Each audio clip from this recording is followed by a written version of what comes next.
Hi everyone, in this video, we will show you how to download apps on LG Smart TV. LG Smart TVs let you install a wide range of streaming entertainment, music, and utility apps through the built-in LG App Store.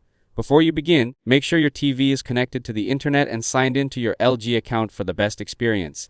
Now let's get started. First, press the home button on your LG TV remote to open the home menu. From the options at the bottom of the screen, select Apps. Once the apps page opens, click the search icon in the upper right corner. Now enter the name of the app you want to download using the on-screen keyboard. Press search to view the available results. Select the app you want to install from the search results. Then click install on the app's information page. Wait for the installation to finish. The download time may vary depending on your internet speed. Once the installation is complete, click launch to open the app immediately. You can also find the app later from your TV's home screen or apps menu. If you can't find a specific app, it may not be available for your TV model or your region. In that case, make sure your TV software is up to date and check the LG Content Store again. If this video helped you out, don't forget to leave a like and subscribe to the channel. Thanks for watching, and I'll see you in the next one.